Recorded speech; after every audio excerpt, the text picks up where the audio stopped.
Om, all those that are invisible are filled by Brahman. All those that are visible are also fully permeated by Brahman.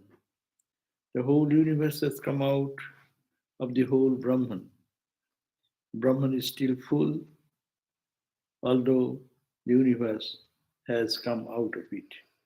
Om, peace, peace, peace be unto us all. So we are reading Shwetashwatara Upanishad, and we finished the verse number 18, and that's very beautiful verse to meditate. That at that state, yada tamastanna diva naratrihi nasat nacha asat shivaiva kevala tadaksharam tatsavitur varenyam pragata tasmat prasita purani. So when that ignorance is dispelled from the heart of one, that means one when attains the Vedantic wisdom, at that state what he sees, at that state there is no darkness. Jada atama, there is no darkness. There is no darkness, then there is light? No. Day. There is no day, there is no night, no ratri. There is no night. Nasat, you cannot say it is there. Nachasat, there is not non-existence. So it cannot be, that means it is saying that indescribable state, reality. And that is the Kevala, and that is only Shiva Eva. That is the all auspicious. Shiva means not the personified Shiva, but Shiva is the auspiciousness. That auspicious one is there, is alone. And that Aksharam, that is the imperishable, that is that Savitri, the creator. And that is the Varanyam, that is the adorable one.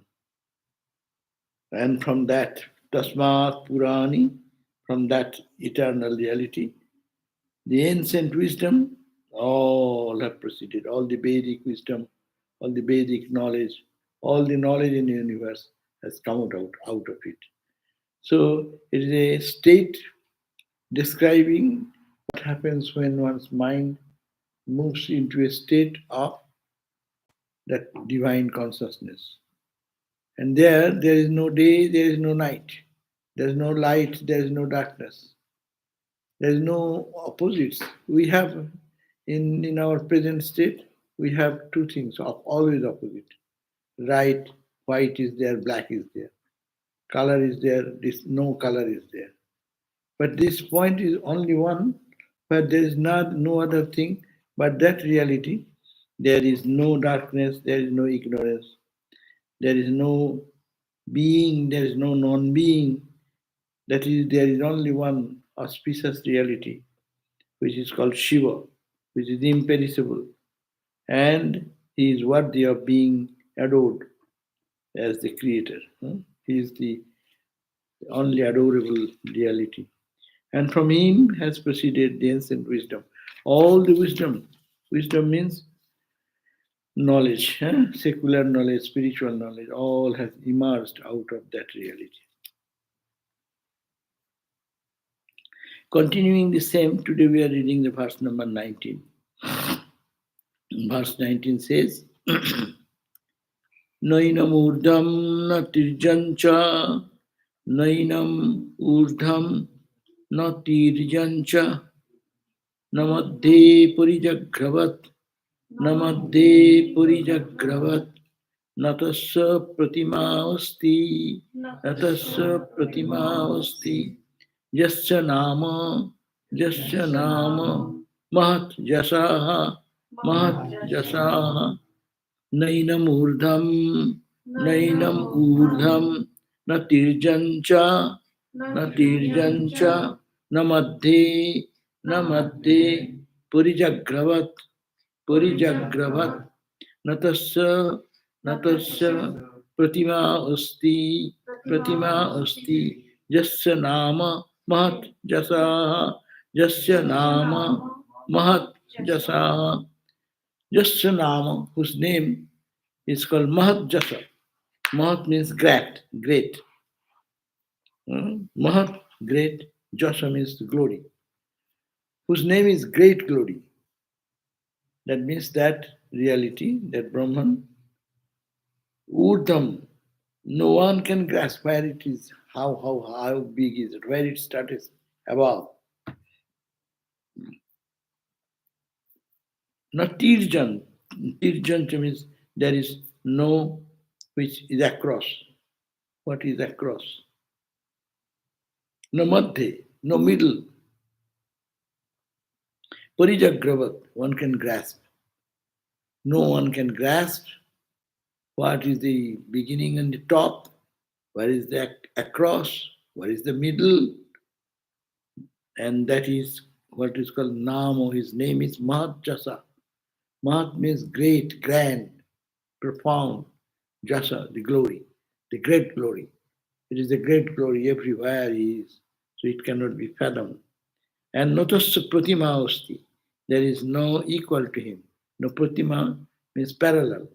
You cannot we compare. There is nothing you can compare with in the world. There is nothing which you can find close to that reality. Or what the parallel means? Equal. There is nothing equal to that. That means there is one absolute truth. So who will be equal to that? That is all negation, the words of negation. So he says, no one can grasp him means it shows that he is not specifically or specially limited. You can see anything, you can grasp anything. Grasp means no purijagravat. Purijagravat means which can be grasped, hold.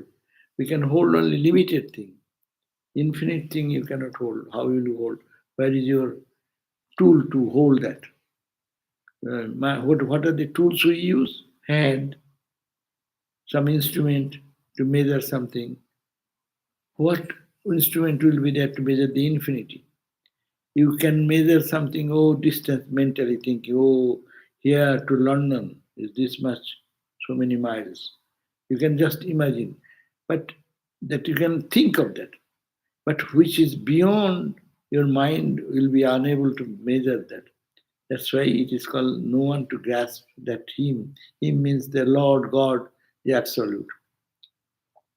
That means is beyond all measurement, all limitation. And no one is equal to him. The word pratima, here translated as equal, does not refer to any image. Normally, pratima means pratima, the image. We call Durga pratima. We call Ma the Kali pratima.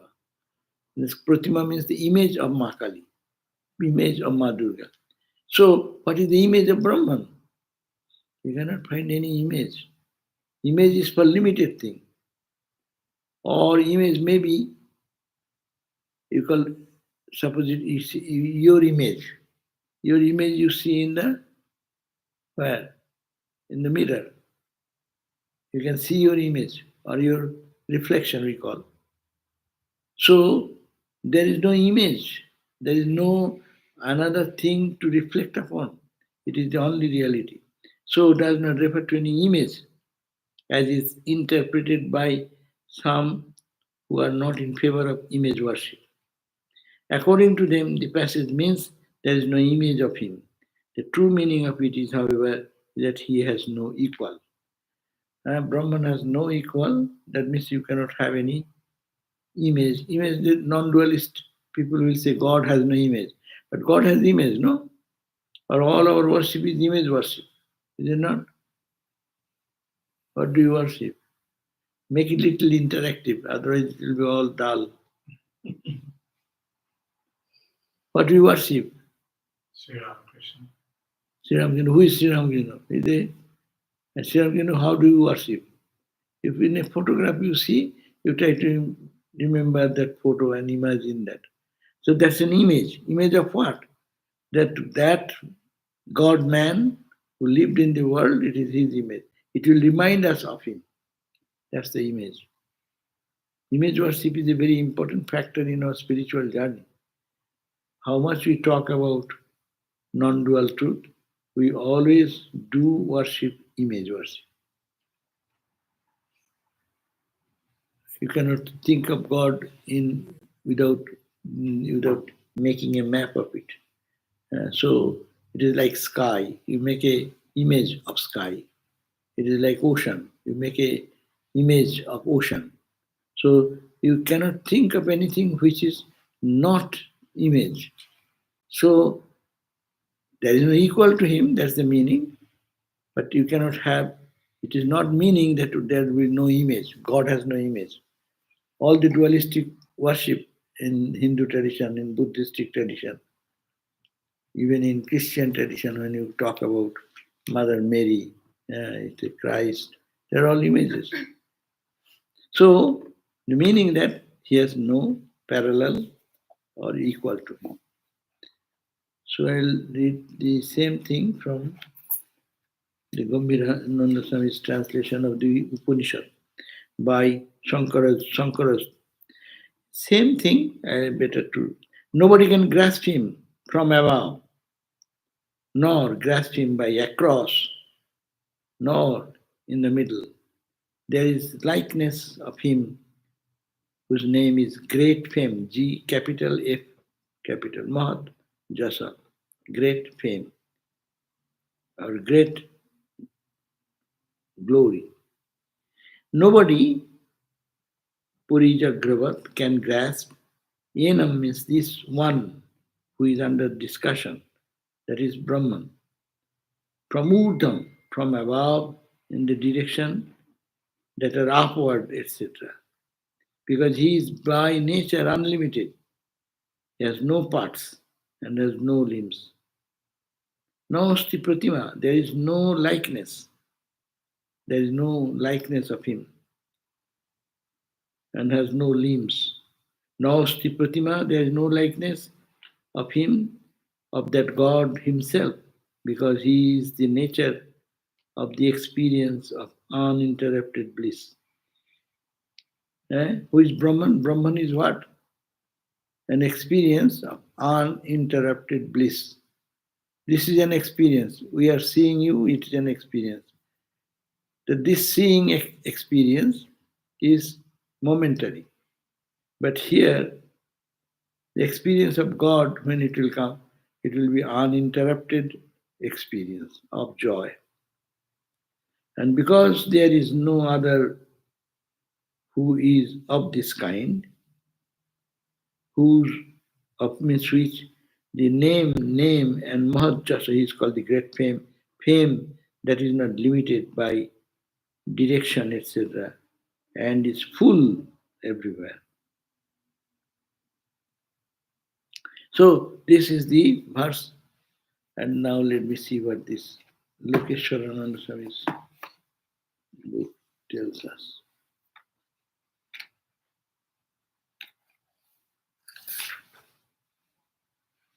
No one has seen him above, on the side, or in between. He is far beyond and above. There is no way of describing him. All you can say about him is that he is it what he is.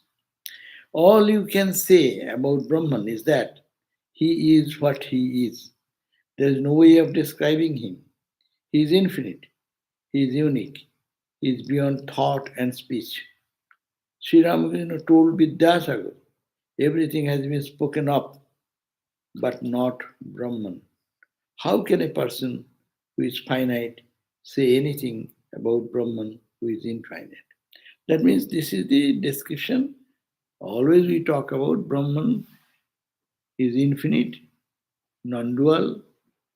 There is no word you can specifically mention, no question of any description of Brahman. That's why they become speechless. Maunam. What is Brahman? You cannot say. It is beyond mind, beyond speech, beyond expression. So that is called avang manasagocharam. Their mind dies. This measuring all the experiences are done to the limit of through the body what we experience, We need the senses, we need the mind. You are sitting here, I am seeing the presence of you, the presence of this eye, one eye, light, connecting this, all the nervous system to the brain, this part. But there is a connection, on the consciousness is there. So this is to see these things are necessary. But when you realize God, who will say that that person who is realizing he himself is destroyed or lost into the consciousness of the absolute?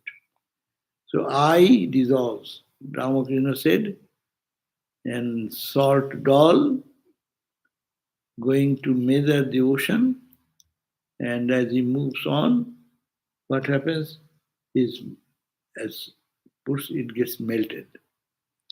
Salt doll wanted to measure. We are salt doll with a limited mind and want to measure the ocean, but you will be dissolved in that condition if you really go. So therefore, mind does not live there. Your senses are not there, so you cannot perceive anything. But then it is negative. Well, no. Why not negative? Because it is joy. Well, what gives you this understanding that that state of total destruction is joy? Well, because see, all the Jivan Mukta people, all the people of realization in every religion, they are the happiest people, they are the joyful people, they are the cheerful people.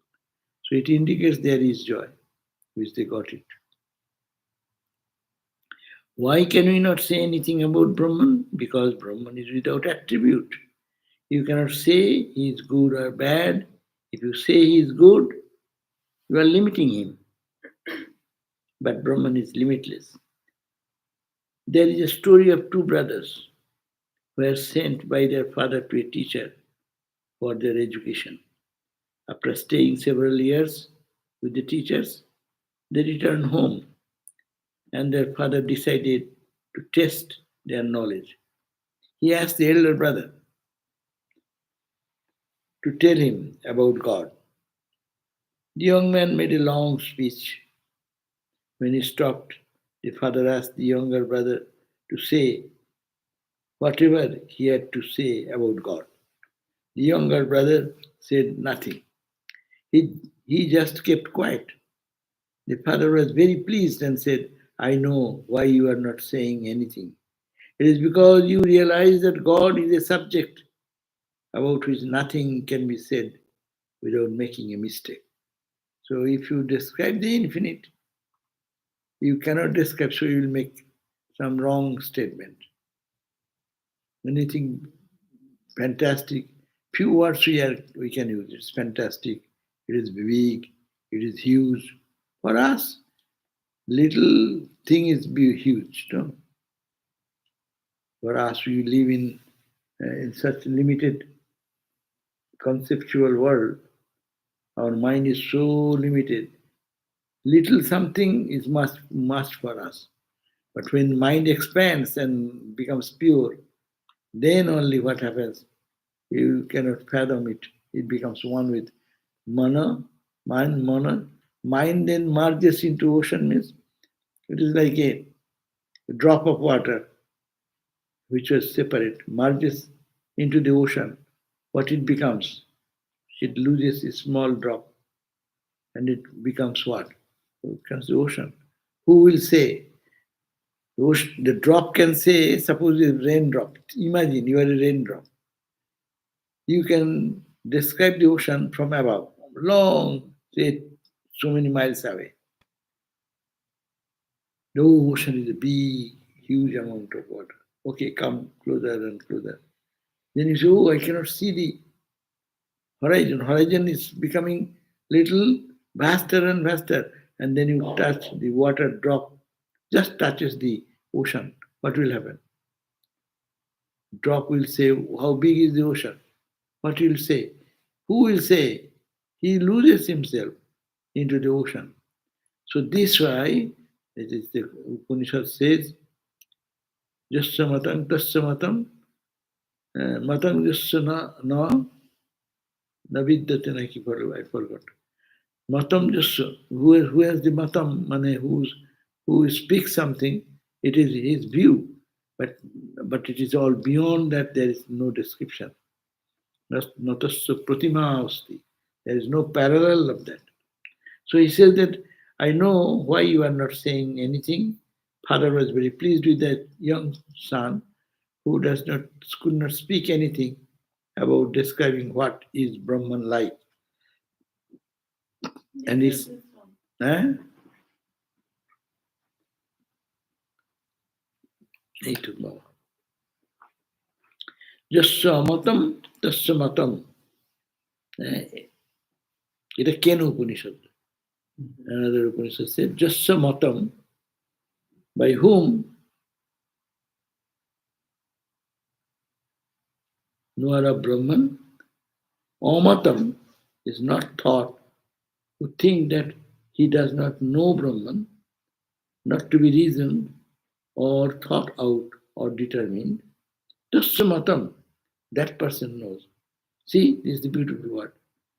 Jasya matam, jasya amatam, that person is a spiritually illumined person who amatam is not thought, then without not to be reasoned. He thinks that Brahman cannot be reasoned out, discussed, or described, not to be reasoned of, thought, or determined. Tasya matam, by him only, it is, matam means known, it is known. Matam jasya, it is thought. Matam jasya na vidyate, na sa. Those who say I have understood, then he does not understand. One who says I cannot say anything, I don't understand what is Brahman, he has understood. He knows that it cannot be limited, it cannot be experienced. But those who say, oh, I know, and give a good lecture, he does not understand anything. Rather, he is distorting what is Brahman. Understand that? All are in Samadhi.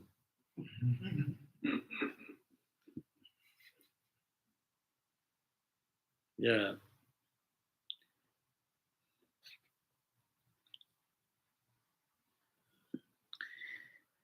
So he says it is become because you realize God is a subject about which nothing can be said without making a mistake. God is infinite, without a form and without a name. He is unique. He is one without a second. To say anything about him is to limit him, who is limitless. That's why when Swami Vivekananda was asked to write about the life of Ramakrishna, he said, I am incapable, I cannot. Why? He's so big, he's so vast, his ideas are so grand, so unique. If I say something or write something, I'll make a distorted image of that. So I don't dare to do that. Vivekananda like person says I am not fit to talk about Ramakrishna, no? And we stop. Great lecture, boom. That means as much talk, that much not knowing. When you talk, bas, speechless. Of course, it may be similar like a fool who does not understand, he also will be like, and fully illumined person also. So both are same. It looks the same. A fully illumined person will say, I cannot say anything. And fully idiot who have no sense of. That will explain everything. Yeah. And now they will explain those who have not understood, distorted. And also there will be tamasic people who does not enter anything in the brain. They will also be like not say anything. They will say, oh, that's why many people say, oh, it is a great lecture. Then he said, what was the point? Can you tell me? Oh, I cannot say that. It's so big. I mean, nothing has entered into the brain. Understanding, experience. So on this, Shankara says, that the self is beyond our perception. You cannot see him above, on the side, or in between. See, you can see something above. Above means you are up above, you can see that is the top point. No? There is no such, you cannot do that. And you can see the side. It's a building, this is the side of the building. So you can measure, that means limited something you can see above, middle, across, all this. But as that is the one and absolute, how can you measure that? What instrument will be there to measure it? Hoy Ramakrishna's example. You can, with ego, you can say how big is the ocean, and the frog, they give a jump. The ocean is this big. We want to understand through our intellect. It is like sun. But the sun is nothing. Sun, external sun, is a dot. So many suns in the galaxies. How many galaxies? And each galaxy, how many suns are there? But it is sun. For us, it is sun big. Of course, it is big for us. But for God, how it will be measured? Side, above, middle, across. So indefinable. You cannot see him above, on the side, or in between, because there is nothing like him, nothing to which he can be compared. He is one without a second, he is limitless. The only way you can describe him is to refer to this uniqueness, which is really saying nothing. If you don't say anything, then you can make some justification, because it cannot be said, it cannot be uttered. What you can say at the most is that he is what he is, unless you prefer to remain silent like the wise younger brother. Now the verse number 28, next verse.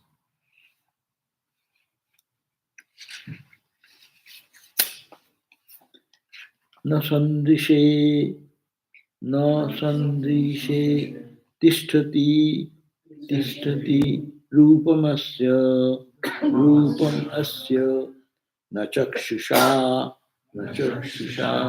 पश्यति कश्चनैनं हृदा हृदिस्थं मनसायैनं एवं विदुः अमृतास्ते भवन्ति न सन्दृशे रूपमस्य न सन्दृशे तिष्ठति रूपमस्य न चक्षुषा पश्यति कश्चनैनं हृदा हृदिस्थं मनसायैनं एवं विदुः अमृतास्ते भवन्ति They become amrita. Amritaha te bhavanti. Those people become amrita. Amrita means nectar. Becomes like nectar.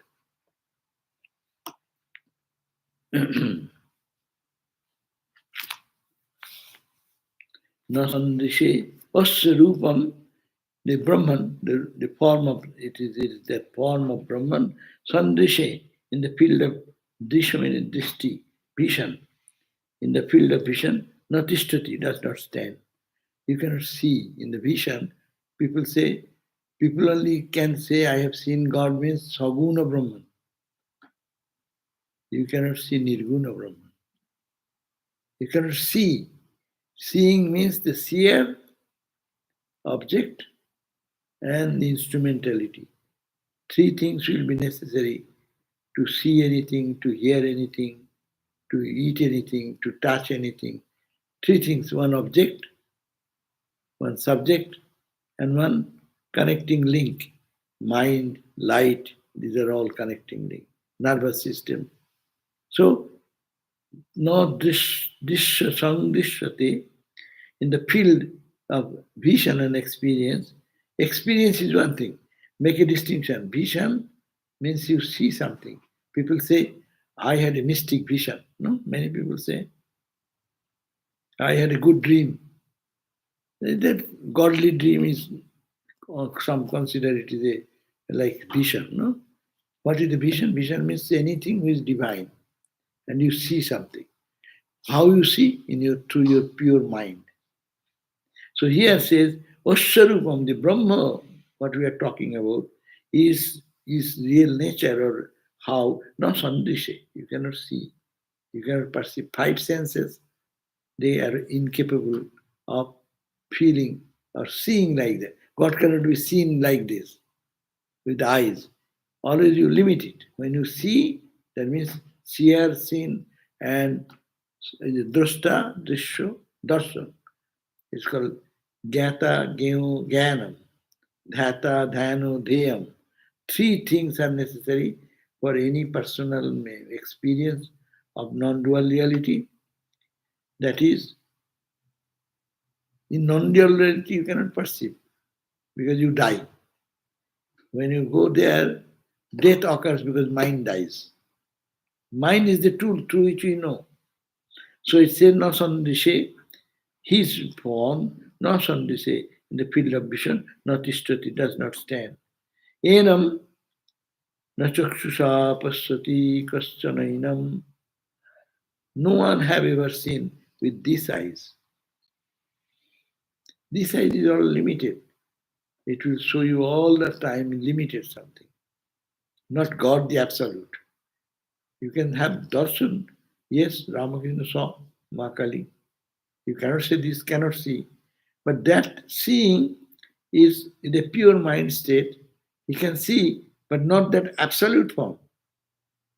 Absolute form happened when?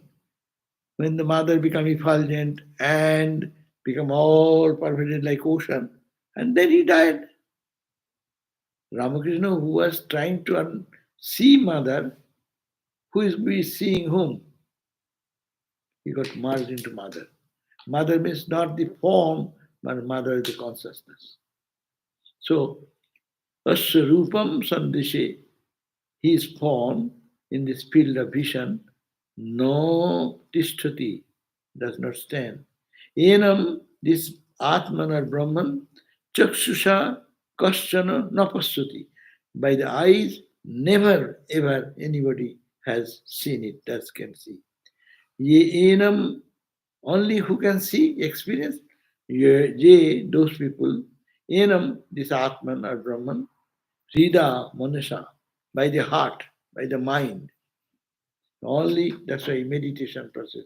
We do meditate and try to focus my mind and my heart in the heart.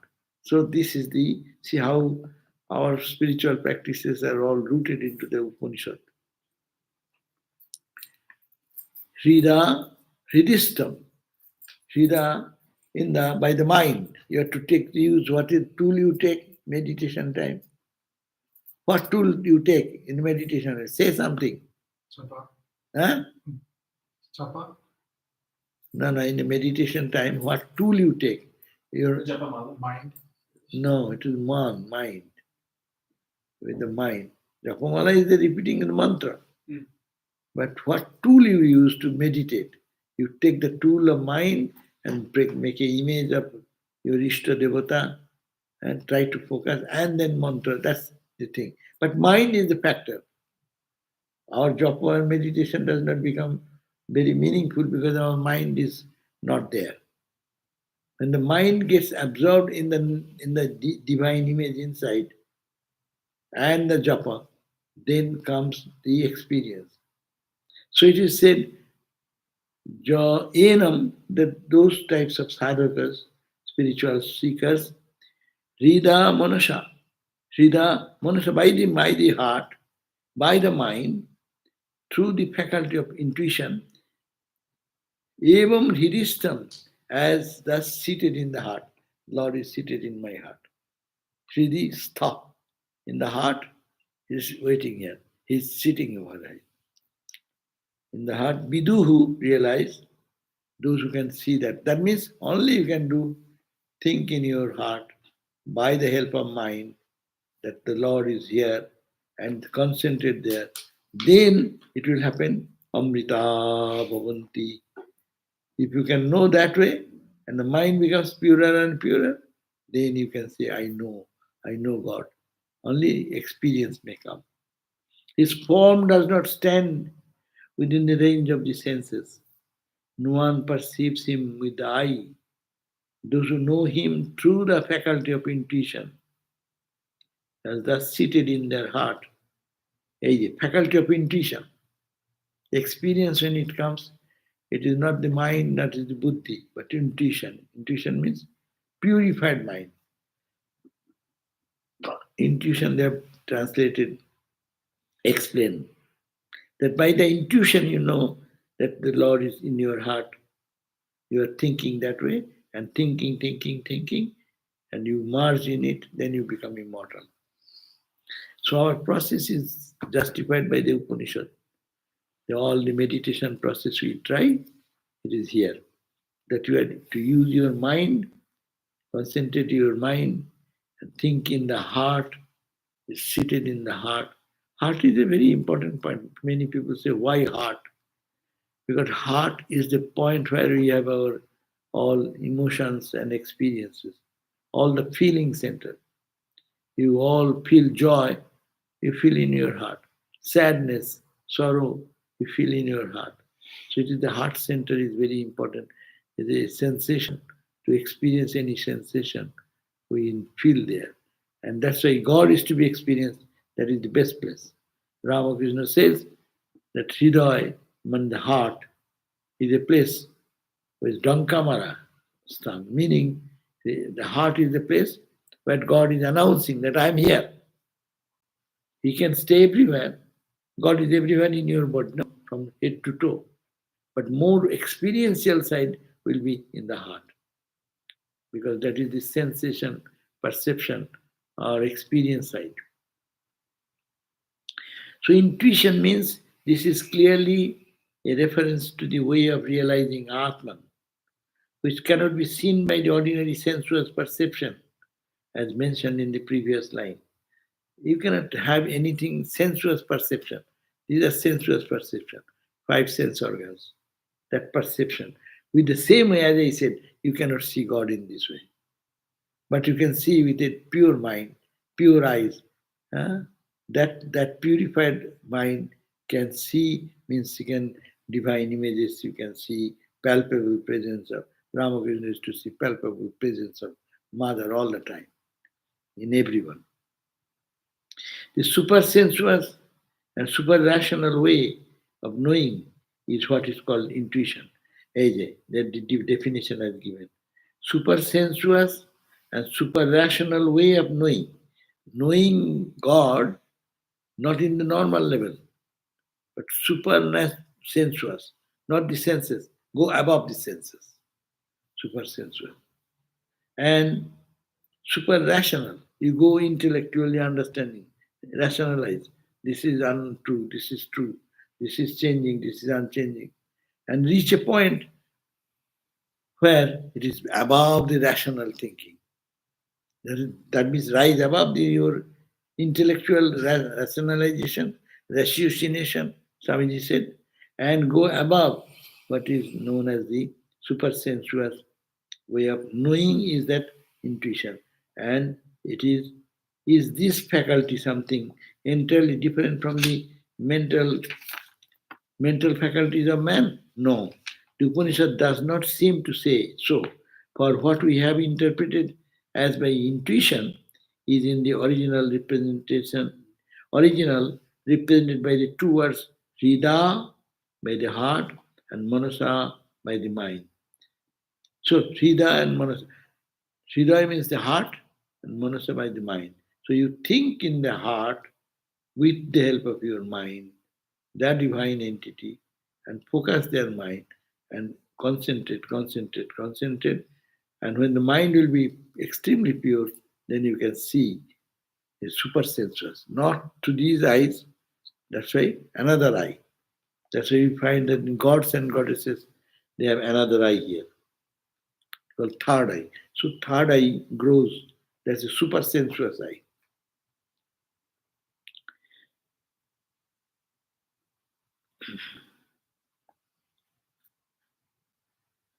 The combination of these words implies that intuition is only the heightened power of cognition born of the refinement and concentration of all the faculties of mind. He's giving a good definition. That combination of heart and mind, we don't understand what is heart, what is mind.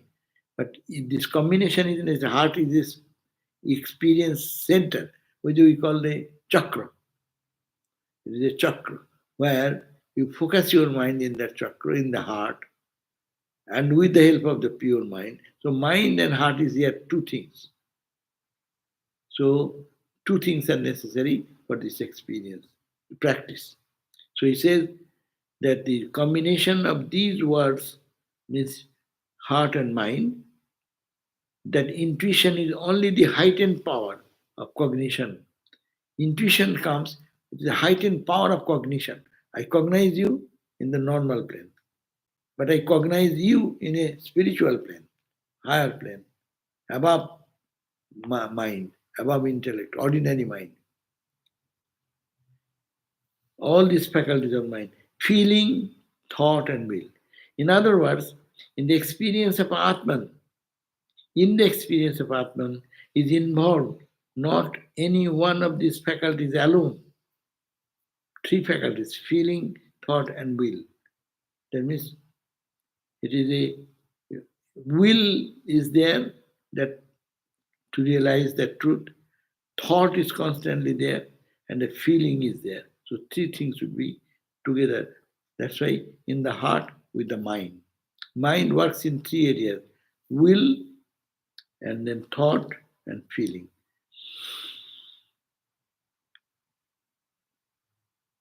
So, in other words, the experience of the Atman is involved not in any one of these faculties alone, but all of them purified by ethical life. How it will happen? Purified by mind, purified by ethical life, and unified by the power of concentration into a form of cognition that gives unerring, unshakable certainty. That means three things then, even when the mind becomes purified by ethical life, unified by the power of concentration, when you concentrating in the heart, focusing into a form of cognition, it gives us an certainty, which is unshakable certainty. Then you say, I have seen God. And no one can question. Even the question, no doubt will come in the mind, because when the purified mind shows the reality, that's also showing, but that is unflinching understanding about it. So, did you get it anything, Naki? Did you get anything out of it? What the verse says? Swamiji, The verse says, the pranas and the mind must merge in the heart. prana is already getting purified. With the mind thinking, prana will be purified. Prana should be quiet. That's the when you meditate, what happens? Your mind becomes calm, your breathing becomes calm. The prana already getting quiet. Prana quieting means perfect quiet, and mind it becomes perfect quiet. So they are related to that. Prana, that's why yoga, Ashtanga yoga says pranayama, then pratyahara. Pranayama is a foundation to bring the breath, flow of breath normal, the calm and serene. As much serene, so much concentration. We know when you distracted mind means you see your mind, breath is also disturbed, and then you cannot concentrate. When you concentrate, you see sometimes people concentrate. Acha, When in the athletes, did you not see athletes when they are going for a run? What they do? Just starting point, when they start their run, starting point, their breath, they control their breath such a way, concentrated way, and as soon as triggered, boom, and they start running. No? So concentrated breathing, they become calm.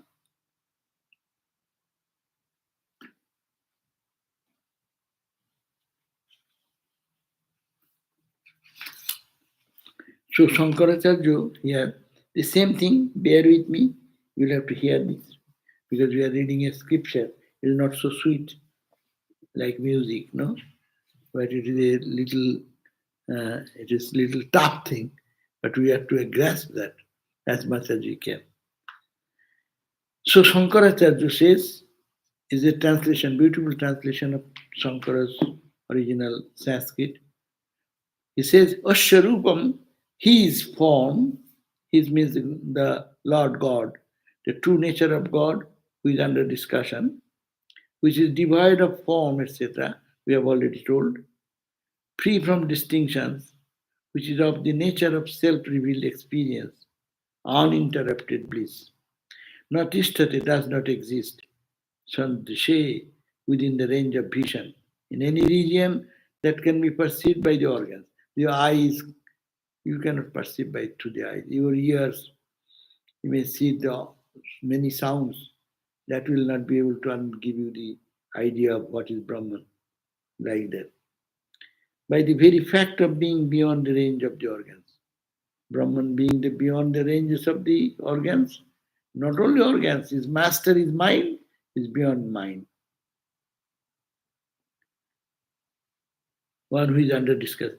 Chakshusha, with the eyes, the word eye used as an example. He cannot be perceived an object even by all the organs as it is stated in the Shruti. That which man does not see with the eyes, that by which man perceives the activities of the eye. Yeah. Ken Upanishad is referring that the Upanishad says that the Brahman cannot be seen by the eyes, but it is that which sees the eyes itself.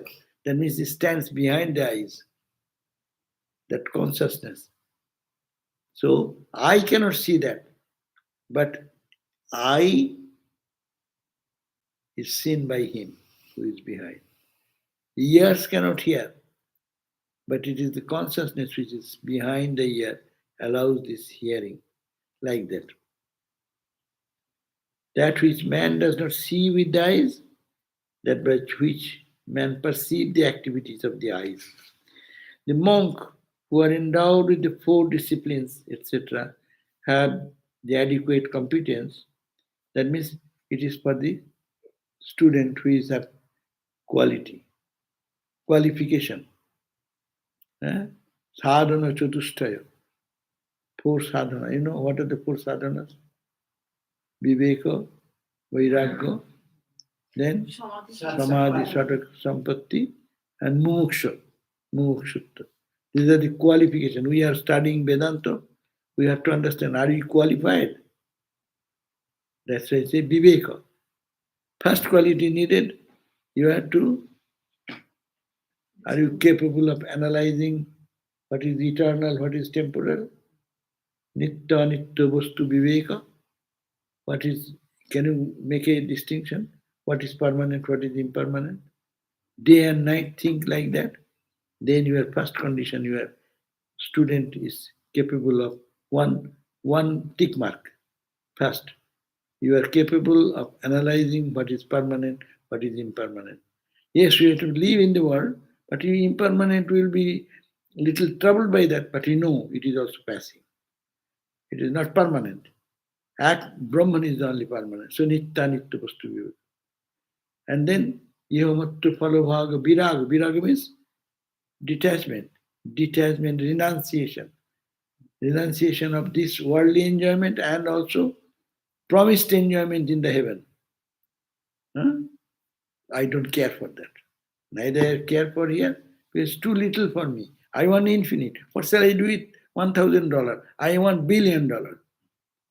So that is the desire. That's called vairagya, detachment. And samadhi shataka sampatti. Shama, dhamma, titiksha, upurati, shraddha, samadhan.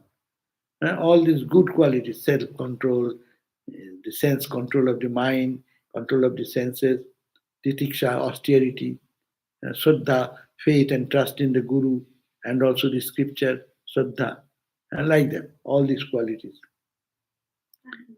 The monk who are endowed with these four discussion disciplines, etc., have the adequate competence, who know this Brahman, the self, under consideration. Through direct experience, I am Brahman. How? Ridishtam, that Brahman as existing in the heart, as existing in the cavity, in the space within the heart. By the cavity, many people are confused where heart, the physical heart, this heart. No, it is the, you can think that heart area in the space or in the cavity of the heart. That means you think this mind should be concentrated and focused to that very center. That means then you forget what is heart, where it is, all these things will be running away from your mind. This world has been explained, Hrida, to the power of intellect, Manasa, through the mind. They going to the glory of direct realization. Bhavanti becomes Amrita. Because of the experience of that reality, they become immortal and deathless. That is, they do not take rebirth since ignorance is not there. Burnt away, all the fire, all ignorance is burnt away by the power of knowledge. So that's okay. This much is the Shankara says here, 20 verse. There's a question. Uh, huh? Last question. Okay, okay. Let me finish this.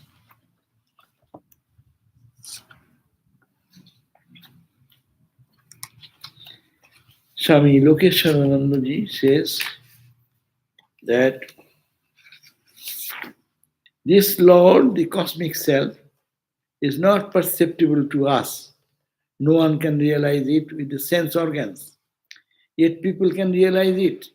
Yet people can realize it in their pure hearts by the practicing discrimination and renunciation. Renunciation and discrimination. Discrimination is not enough. I know what is good and bad. I know, I common example. I know that I have sugar, so I should not take ice cream. I should not eat something. This I know that. That's my discrimination. But I take all the time ice cream. So it should not be. So you have to discrimination and act accordingly. If it is bad, give up. That's called renunciation. Because it is not eternal, it will not give me peace, it will only give me little petty joy. I don't care for that. Renounce. Give up. So that's a pure heart practicing discrimination, one point Viveka and Vairagya. Vaito, Ramakrishna's main theme is Viveka Vairagya, renunciation and discrimination and renunciation. Discernment, better word. Discrimination has a bad connotation nowadays, but the discernment and then renunciation. If you know it is bad, get out. Like a poison. If you tell your mind it is poison, so you don't normally take it. No one takes poison knowingly unless they are given by some fraudulent person. No? The Upanishad again emphasizes the necessity of discernment because it is through discrimination that we obtain a pure intellect. Only analyzing that we get an intellect. We have an intellect, no? All of us have intellect. But that is called Vishayakara intellect. It is Vishay Buddhi, worldly intellect. A person may be very intellectual person in worldly pursuits, but in spiritual domain, he is like a child, does not know anything. But there may be Ramakrishna like people that their intuition and this analysis is so deep. Worldly affair, they don't know education. They don't go to English school. They didn't read any book. They have nothing. But that is the point. It is discrimination of the heart. Most people's intellects do not function properly. Instead of guiding us, our intellect often misleads us. What is the pure intellect? A pure intellect is that one that can discriminate between eternal and ephemeral. You recognize what is ephemeral and reject it, and at the same time, you seek what is eternal, what will never perish. When you have an intellect like that, it is pure, and you realize your identity with Brahman. You go beyond life and death. You become Amrita, immortal. We should remember that the Vedanta supreme knowledge is without beginning and without end, and is even ever present. Knowledge is constant. But if our instrument, that is our mind and intellect, are not working properly, we may not be able to receive the knowledge or understanding. Yeah, you need two things for even in a good life in the society. Your mind and intellect should be controlled, or it should be have a right clarity. If the mind intellect is not clear, it will mislead you, and mind will force all the organs to work on that line, because mind is the boss of all the sense organs. He has a tremendous power. So intellect should be clear so that your radar is fixed. Your car, which did GPS, you put the address. That's the buddhi. Now take help of the mind. Mind should be following the direction, and mind will take help of the wheel, the engine, all these parts of the engine which is working in a machine, in your car. So mind and intellect should be coordinated.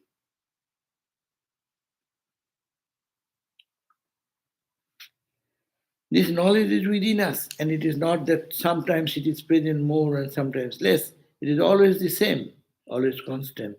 Truth is eternal, unchanging. It is just a question of our being prepared to receive it. When we go through the proper preparation, this knowledge automatically reveals itself to us. What are the preparation? Shankara gives four main ones. First is discrimination between the real and the unreal, as I said, viveka, between the unreal. And second is the renunciation of the enjoyment of the results of our action, either in this world or in the heavenly realm. Next is six qualities: control of the mind, control of the senses, withdrawal of the mind from distraction, being affected by the pairs of opposite, not titiksha, heat and cold, pleasure and pain.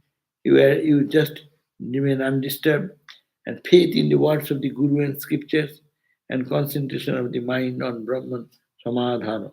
The fourth preparation is yearning for liberation. When you become purified through the practice of these disciplines, some, as I said, what are the four disciplines? Viveka, discernment, next one, Vairagya. what is that? Say something. Renunciation. First you analyze what is good and bad. Then you see bad, I get out. That's the renunciation. Second point. And third is control of the mind, control of the senses. No, austerity, these, that, all these good qualities. And then absorption in God. So these are the, when you become purified through the practice of these disciplines, you go to a teacher who gives you supreme knowledge. Then you go to a teacher for guidance, and guidance. Guru will give you the instruction how to practice more practical and more realistic way. And then knowledge will come. And what is that knowledge? Knowledge, according to Vedanta, what is the last knowledge? I am that. No? Thou art that. This knowledge is very simple, but it transforms you altogether. This knowledge, when you know that you are, the whole world changes for them, and they become the what you call the whole star in our life. No, you become a new person. Maybe you heard this many times before, but it didn't make any impression on you. But when you are ready, when your mind has become prepared, the revelations take place. Sometimes happens within and at once you know that. The knowledge was already there. If you were not Brahman already, you could never become Brahman or given a moment of later. No, we are that. Not that we'll bring Brahman from somewhere else. Only to know is that question. You are always Brahman, whether you know it or not. This knowledge is hidden, as it were, by a veil of ignorance. When your mind is ready, the Guru removes the veil and you see yourself as Brahman. You see yourself as you have always been. So you know yourself that you are Brahman, you are pure. Okay? We end here, verse number 20. Om Shanti, Shanti, Shanti, Hari Om Tat Sat, Sri Ram Krishna Pranamastu. So tomorrow Nidhanam. We do gospel class. there is tomorrow is the Medhananda Swami will be giving the gospel class. By the way, that annual members meeting is there. So those who are members, how many of you are members here? Okay. You will be there. Yeah, yeah. Oh, I am. You are also? No, monastics are by default. Okay. By default. Brahmacharis become default. Anyhow, so join in the meeting then. One question, if the natural senses are not capable of perceiving the presence of God, does that mean the seeing of God, when it finally happens, is completely unlike anything we have previously experienced in speaking of Sarguna Brahman? When naturally, the natural senses are not capable, our senses are not capable of seeing God, true. Then does that mean that seeing of God is completely unlike anything we have previously experienced? No, after that, when seeing will come, then what will happen? You will see the name and form, as also you see that it is Satchidananda. You will see the ornament, as also you know it is gold. Two things will be simultaneous, that it is the only name and form, but every name and form is like wax museum. Take that example. They will see the form of a person, but at the same time they will know it is made of wax. So similarly, we'll see same Adolfo, but you will see Adolfo plus the consciousness, concrete consciousness or concrete blissfulness. And sometimes we feel that our willpower or mental resolve is inadequate to rectify certain wrong sanskars which are very strongly lodged in our mind. That's true. In such situation, what can we possibly do? We should have to pray. Huh? Our willpower or mental power is inadequate. Mind, I want to control, but mind goes away. I have failure. What to do? Try again and again. And second point, pray to God for the grace. He will add power so that we will be able to do the practice or reach the goal. Okay? Om Shanti, Shanti, Shanti.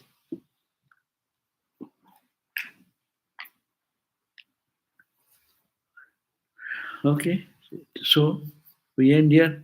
But if you have any question from here on the, yeah, anyone